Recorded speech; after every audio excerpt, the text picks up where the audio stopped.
कोरेगाव येथे गणेश जयंतीनिमित्त बाजारपेठ येथील गणेश मंदिरात विविध धार्मिक कार्यक्रम।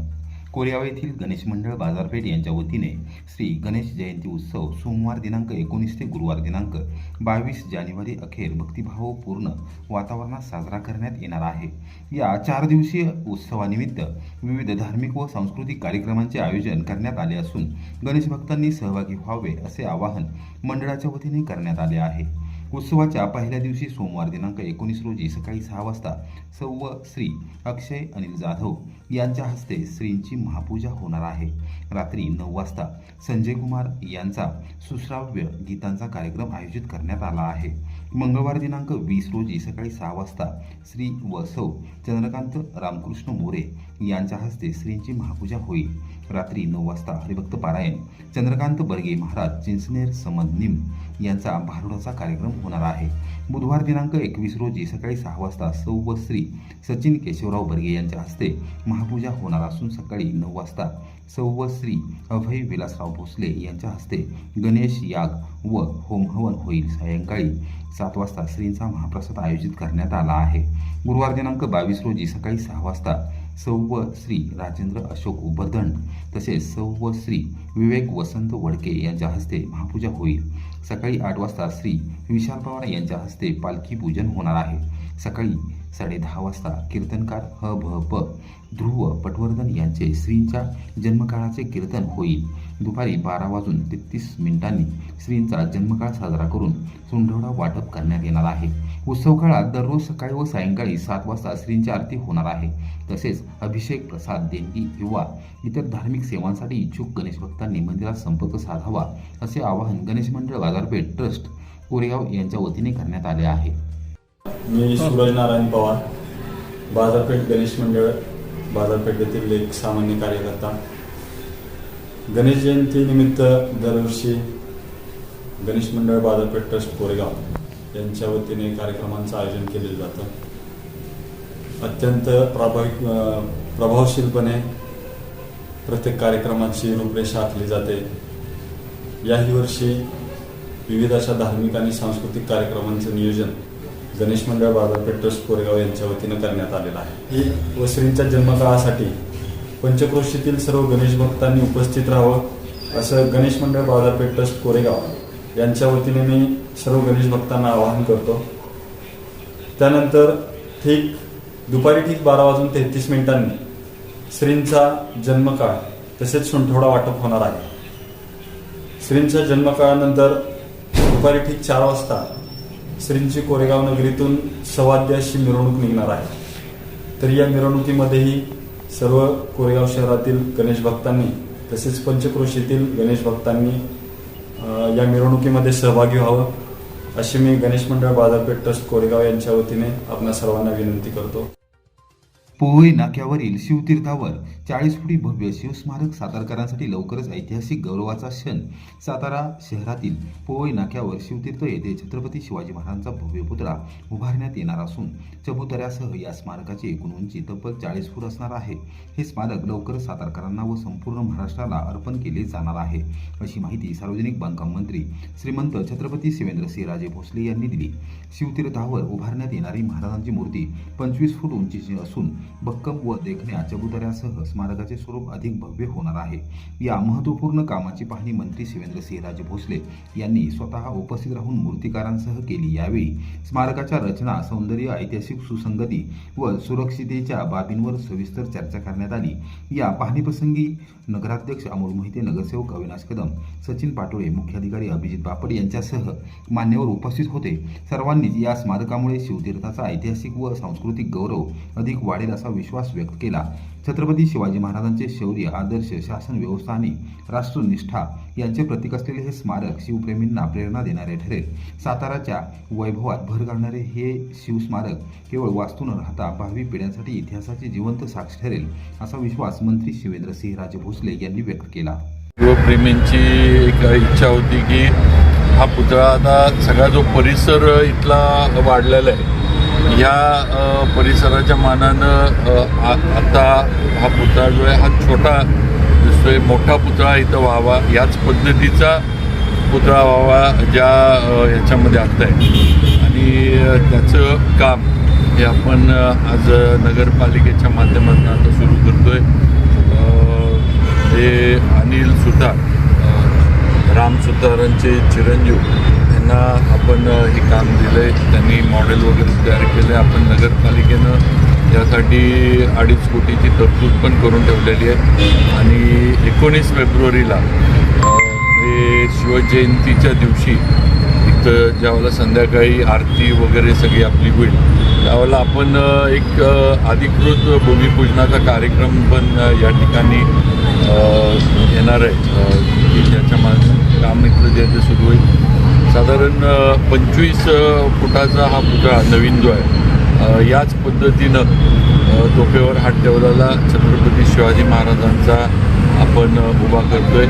आणि त्याला असणारा लागणारा चौतरा वगैरे हे सगळं जे आहे सगळं दगडामध्ये, जसं आता बाकीचं काम झालं आहे त्या पद्धतीनं दगडामध्ये करून त्याच्यावर हा साधारण 25 फुटाचा हा पुतळा जो आहे तो मोठा पुतळा आहे तो होईल. अशा पद्धतीचं नियोजन हे आपण केलं. लवकर पुन्हा पुतळा आहे हा आपण शिफ्ट करताना म्हणजे इथनं आपल्याला हलवायला लागत. काम सुरू झालं की या पुतळ्याला आपण अजिंक्यतारा किल्ल्यावर हे योग्य ठिकाणी तिथं चबुतरा वगैरे बांधून किल्ल्यावर आपण हा पुतळा तिथं परत नेऊन बसवणार. पालकमंत्री कोणीही असो, पाटण तालुक्याच्या विकासाला खीळ बसणार नाही.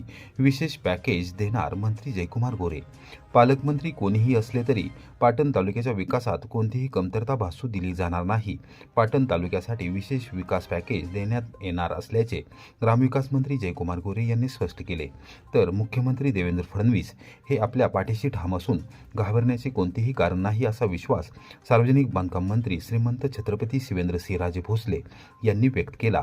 जिल्हा परिषद व पंचायत समिती निवडणुकांच्या पार्श्वभूमीवर भारतीय जनता पक्षाच्या वतीने इच्छुक उमेदवारांच्या मुलाखती सलग दुसऱ्या दिवशी रविवारी सातारा येथील हॉटेल लेकव्ह्यूच्या सभागृहात घेण्यात आल्या.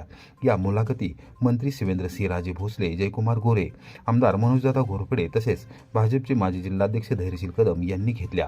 यावेळी पाटण तालुक्यातील नेते सत्यजितसिंह पाटणकर यांच्यासह तालुक्यातील प्रमुख पदाधिकारी व कार्यकर्त्यांशी संवाद साधताना मंत्री गोरे व मंत्री भोसले यांनी भाजपच्या वतीने मोठा दिलासा दिला. मैत्रीपूर्ण लढत लढवली जात असली तरी समोरची शक्ती मोठी असल्याचे सूचक विधान करताना महायुतीतील घटक पक्ष असलेल्या शिवसेनेचा तसेच पालकमंत्री शंभूराज देसाई यांचा थेट उल्लेख टाळत त्यांच्यावर अप्रत्यक्ष शाब्दिक हल्ला चढवण्यात आला आणि आव्हान देण्यात आले. एकूणच सातारा जिल्ह्यात पालकमंत्री विरुद्ध ग्रामविकास मंत्री आणि सार्वजनिक बांधकाम मंत्री असा राजकीय संघर्ष अधिक ठळकपणे समोर येत असून आगामी जिल्हा परिषद व पंचायत समिती निवडणुकांच्या पार्श्वभूमीवर राजकीय वातावरण तापत असल्याचे चित्र आहे. सगळ्या जुन्याचा कार्यकर्त्याचा सन्मान राखला जाईल. ज्या ठिकाणी शक्य आहे त्या ठिकाणी त्यांना संधी दिली जाईल. नवीन आलेले बांधव हे आपल्या दृष्टीनं खूप महत्वाचे आहेत. कारण आपल्याला माहिती आहे आपली लढाई एका शक्तिशाली शक्तीसोबत आहे आणि अशा वेळी आपण एकत्र येऊन लढलो तर आपल्याला विजयापर्यंत ताकदीनं पोहोचता येईल. ही परिस्थिती आज आपल्या सगळ्यांच्या समोर आहे. पक्ष म्हणून आणि सरकार म्हणून मुख्यमंत्री महोदय आपल्या पाठीशी ठामपणे उभे आहेत. सातत्यानं आमची पाटणच्या बाबतीतली चर्चा होत असते. आदरणीय बाबा शिवेंद्र बाबा ताकदीनं आपल्या सगळ्यांच्या पाठीशी उभं राहतात. त्यासोबत उदयन महाराज आहेत आणि मी व्यक्तिगत आपल्याला सगळ्यांना माहिती आहे की पाटण तालुक्यासाठीचं माझं विशेष पॅकेज आहे. पाटण तालुक्याच्या अस्तित्वाविषयी तो आपल्या सगळ्यांना माहिती आहे की पाटण तालुक्याला काही कमी पडणार नाही. कुणीही पालकमंत्री असलं कुणी मंत्री असलं तरी भारतीय जनता पक्षाच्या कार्यकर्त्याचं कुठलंही काम थांबणार नाही. प्रशासनाकडून त्यांना कुठला त्रास होणार नाही. विकासाच्या कामात आपण कुठं कमी पडणार नाही. आमची युती आहे, राज्यामध्ये आहे. या ठिकाणी आमची लढत मैत्रीपूर्ण होईल आणि त्या लढतीत भारतीय जनता पक्षाच्या कार्यकर्त्याला कुठंही काही कमी पडणार नाही याची काळजी आम्ही सगळे घेतोय. निवडणूक जिंकण्यासाठीच लढायची आहे. त्या ठिकाणी नक्कीच ताकदीनं लढायला लागणार आहे. समोरची ताकद मोठी आहे, संघर्ष आहे. या सगळ्या गोष्टी आपण अनुभवलेल्या आहेत. आमच्यापेक्षा जास्त तुम्ही अनुभवलेले आहेत. देवेंद्र फडणवीस एवढं मोठं नेतृत्व आपल्या मागे आहे तेव्हा आपण काही घाबरायची गरज नाही. एवढं राज्याचं सगळं म्हणजे काय म्हणायचं चाणक्य नीती म्हणा किंवा आणि राजकारणातलं सगळं जे आहे ते कसे डावपेच हे करायचे आणि कसं हे करायचं आणि विकास कामाला पण कशी गती द्यायची हे देवेंद्र फडणवीस साहेबांकडनं शिकण्यासारख्या अनेक गोष्टी आहेत. आज एवढं मोठं नेतृत्व आपल्या मागे आहे, भाजप बरोबर आहे, तुम्हाला मला आपल्याला सगळ्यांना त्यांची ताकद आहे. मग घाबरून किंवा कुठल्या याच्यामध्ये आपल्याला काही कमी पडणार नाही. जिल्ह्यात सुद्धा मी, उदयनराजे, जयकुमार गोरे साहेब आणि आम्ही बाकी सगळे, अतुल बाबा, मनोज दादा, आम्ही सगळे आपल्या बरोबर 100% आहोत आणि पूर्ण ताकद आपण नक्कीच सर्वांना जिल्ह्यामध्ये येणारी जिल्हा परिषद ही भाजपच्या विचाराची कशी करता येईल या दृष्टीनं आम्ही सर्वजण आपल्याबरोबर ताकदीनं राहू हा शब्द सर्वांना देतो. निवडणुकांच्या तोंडावर मोठी धडक कारवाई. जावळी तालुक्यातील मेढा येथील युवक तासगावमध्ये 2 पिस्तुलांसह अटकेत. सांगली, सातारा जिल्ह्यात खळबळ. जिल्हा परिषद आणि पंचायत समिती निवडणुकीच्या पार्श्वभूमीवर पोलिसांनी अवैध शस्त्रास्त्रांवर कडक कारवाईचा बडगा उगारला असून या कारवाईत जावली तालुक्यातील मेढा येथील एका युवकाला सांगली जिल्ह्यातील तासगाव शहरात 2 पिस्तुलांसह अटक करण्यात आल्याने संपूर्ण परिसरात खळबळ उडाली आहे. अटक करण्यात आलेल्या युवकाचे नाव सुजल रामचंद्र धनावडे, राहणार मेढा, तालुका जावळी असे आहे. प्राप्त माहितीनुसार निवडणुकांच्या पार्श्वभूमीवर तासगाव पोलिसांकडून शहर व परिसरात संशयित व्यक्तींवर विशेष नजर ठेवण्यात येत होती. याच दरम्यान मिळालेल्या गोपनीय माहितीनुसार पोलिसांनी तासगाव येथे सापळा रचून सुजल धनावडे याला ताब्यात घेतले. तपासादरम्यान त्याच्याकडून 2 अनधिकृत पिस्तुले जप्त करण्यात आली. ही शस्त्रे कोणत्या उद्देशाने आणली होती, ती कुठून व कोणाकडून मिळवण्यात आली, तसेच त्यामागे कोणते राजकीय किंवा गुन्हेगारी गट आहेत का याचा सखोल तपास पोलिसांकडून सुरू आहे. या प्रकरणामुळे सांगली आणि सातारा जिल्ह्यात एकच खळबळ उडाली असून विशेषतः जावली तालुक्यात चर्चेला उधाण आले आहे. पोलिसांनी दिलेल्या प्राथमिक माहितीनुसार सुजल धनावडे याच्या संपर्कातील काही संशयित व्यक्तींकडेही अनधिकृत शस्त्रास्त्रे असण्याची शक्यता नाकारता येत नाही. त्यामुळे तासगाव आणि जावली तालुक्यातील पोलीस यंत्रणा संयुक्तपणे त्याच्या संपर्कातील व्यक्तींची माहिती घेत असून चौकशीचा फेरा वाढवण्यात आला आहे. दरम्यान या अटकेमुळे निवडणूक काळात कायदा व सुव्यवस्था अबाधित ठेवण्यासाठी पोलीस यंत्रणा किती सतर्क आहे हे पुन्हा एकदा स्पष्ट झाले आहे. कोणत्याही प्रकारे निवडणुकीदरम्यान दहशत, दबाव किंवा बेकायदेशीर कृत्य होऊ नयेत यासाठी पोलिसांकडून पुढील काळातही अशाच धडक कारवाया सुरू राहणार असल्याचे संकेत देण्यात आले आहेत. सुजल धनावडे यांच्या विरोधात आर्म्स ॲक्ट अंतर्गत गुन्हा दाखल करण्यात आला असून त्याला न्यायालयात हजर केले जाणार आहे. पुढील तपासातून आणखी धक्कादायक माहिती समोर येण्याची शक्यता पोलिसांनी व्यक्त केली आहे.